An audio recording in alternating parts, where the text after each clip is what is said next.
बिस्मिल्लाहिर्रहमानिर्रहीम।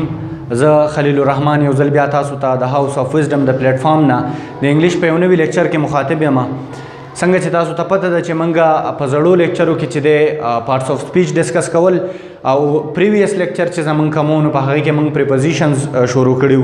پریپوزیشن موږ ډیفینیشن هم کړی او د پریپوزیشن کې چې کم دوا پریپوزیشن فار او فرام چې دی هغه موږ ډسکس کړیو چې د دې یوز څه دی، دا کوم ځای کې استعمالیدی شي، دا د څه سره استعمالیدی شي، د هغې موږ ښه په ډیټیل او ښه په تفصیل سره چې دی یوز موږ ډسکس کړی. نننی لیکچر کې چې دی څلور پریپوزیشنز مین چې کوم دي سنس دی، بای دی، with دی او ان چې دی، د دې څلورو پریپوزیشنز چې دی یوز به موږ ډسکس کوو چې دا د څه سره استعمالیدی شي، په کم وخت کې چې دی په سنټنس کې چې دی موږ دا یوز کولی شو. نو اولنی پریپوزیشن تاسو به په بورډ باندې نه سنس مو لیکلی دی. سنس چې دی دا یو د سپیسیفک ټایم خبره چې موږ کله کوو، په وخت کې چې موږ کله د یو مخصوص وخت خبره کوو، لکه فار ایگزامپل ورځ چې دا هغه هم ټول وخت دی، خو په دې ورځ کې موږ د سحر خبره کوو یا د ماسپښین خبره کوو نو یا د ماښام خبره کوو.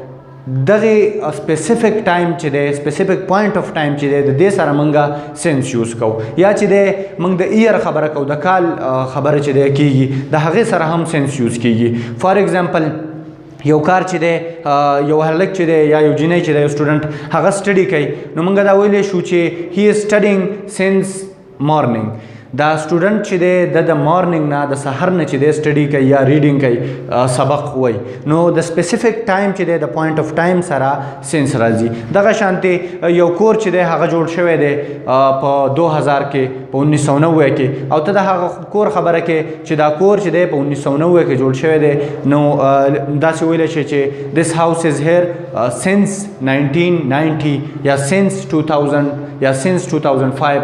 نو چې د ایر خبره ته کله کې د هغې سره هم سنس یوز کیږي. دغه رنګې بای چې موږ څنګه لیکلی دی، بای چې دی دا درې پاسبلیټیز دي چې بای د څه سره یوز کیدی شي. نمبر فرست چې دی with something، نمبر سیکنډ with time، نمبر تھرډ چې دی next to یا adjacent. د دې به موږ سنټنسز یا یوز چې دی هغه وایو، نو تاسو ته چې دی نور هم کلیر کیږي. with something سره چې ما څنګه لیکلی دی چې بای ته اوس چاته لګیا چې د دې ځینه فار ایگزامپل یو ماشوم چې دی، یو سټوډنټ هغه د کور نه سکول ته راغی، نو هغه سټوډنټ چې دی ټیچر ته تپوس وکړي چې ته په څه کې رالې، نو دی ورته ووایي چې آی کیم بای بس، صحیح ده، یا آی ټریولډ بای بس. نو زه چې دی په بس کې راغلم، آی ټریولډ بای بس، د دې سره به څه راځي؟ بای راځي.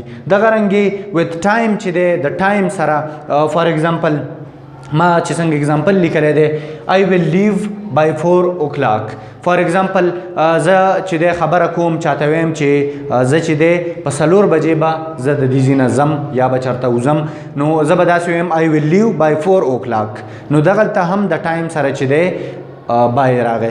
نو ما چې تاسو څنګه ویلي سنس چې دی یو قسمه چې دی پاست ایکشن موږ ته دغه کوي، او په دې بای کې چې دی موږ ته فیوچر هم راغی او ټایم هم راغی. په سنس کې چې دی هم د ټایم دی سپیسیفک پوینټ آف ټایم خبره ده، خو پاست چې دی په هغې کې به د پاست ایکشن چې دی موږ ته ریپرزنټ کیږي.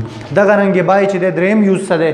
دریم یوز تاسو لیدی شئ چې ما لیکلی دی نیکسټ ټو، ایډجسنټ یا بیسایډ.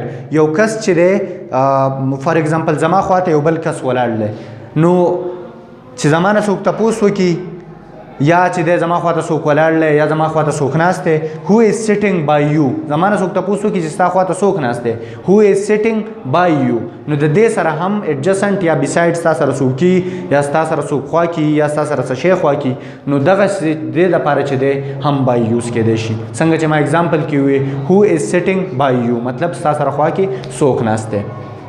دغه رنګې کم ود چې دی، د ود استعمال چې دی هغه هم ډیر ایزی دی. د دوه بیسک یوز چې دی د ود دی. نمبر فرست چې دی ټو پرفارم ا ټاسک with the help of something.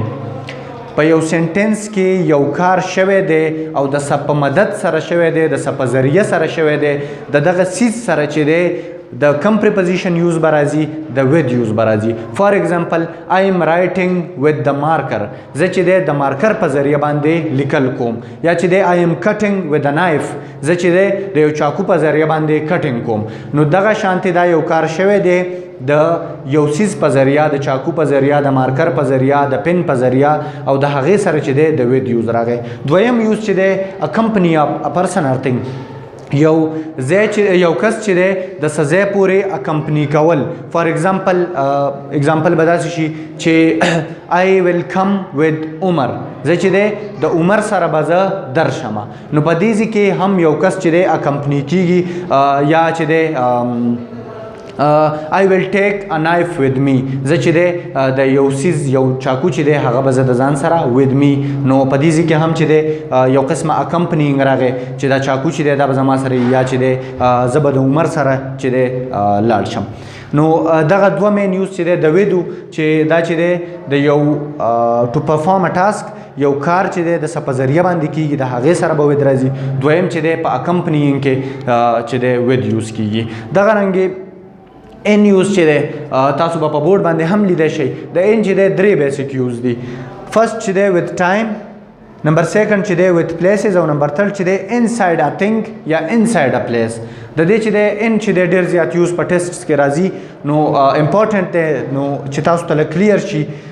ان چې دی وذ ټایم څنګه یوز کیږي؟ یو کس چې دی ماته کال وکړو، ماته وایي چې ته په څومره ټایم کې زما خواله راځې، یا کرکټ میچ دی څوک کال وکړي بل ملګري ته په څومره ټایم کې راځې، هغه ورته وایي چې آی ویل ارایو ان 10 منټس، زه به په 10 منټس کې درشم. آی ویل ارایو ان 10 منټس دا هم چې دی د ټایم سره راغی. نو د ټایم دا یوز ځکه کنفیوز دی چې سنس هم د ټایم سره یوز کېږي، بای هم ان هم. نو د دې چې دی موږ به لږ کلیر ډسټنکشن خو پکې موږ وکړو، خو چې د دې استعمال څومره کېږي، پریکټس موږ څومره کوو، دې سره به نور هم کلیر کېږي. نو ټایم به کلیر شوی چې ان د ټایم سره څنګه راځي. آی ویل ارایو ان 10 منټس، آی ویل ارایو ان هاف ان اور، زه به په نیمه ګنټه کې در ورسم. نو د ود دا ان چې دی د ټایم سره چې څنګه یوز شو نو دغه رنګې دا چې دی د پلیسز سره هم یوز کیږي. فار ایگزامپل د ورلډ کپ از ګوینګ ټو بی ارینجډ ان پاکستان، ورلډ کپ چې دی هغه به په پاکستان کې کیږي، یا پی ایس ایل چې دی از ګوینګ ټو بی ارینجډ ان دبئی. نو دغه شانتي د پلیسز سره چې دی هغه هم ان راځي.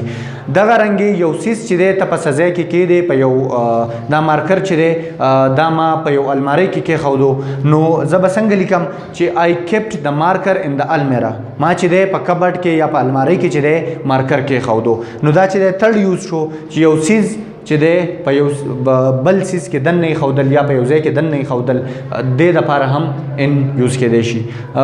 نن چې دی موږ دا څلور پریپوزیشنز ډسکس کړل، د دې یوز مو ډسکس کو. انشاءالله را روان لیکچر کې به نور پریپوزیشنز چې دی په تفصیل سره ډسکس کیږي. تاسو زموږ سره اوسئ. که د چا څه کوېسچن وي نو وټساپ ګروپ کې هم کولی شئ او فیسبوک ګروپ کې هم کولی شئ. انشاءالله موږ به د پریپوزیشنز پریکټس چې دی هغه زر تر زر اپلوډ کوو په ګروپ کې. نو تاسو زموږ سره اوسئ. ډېره مننه.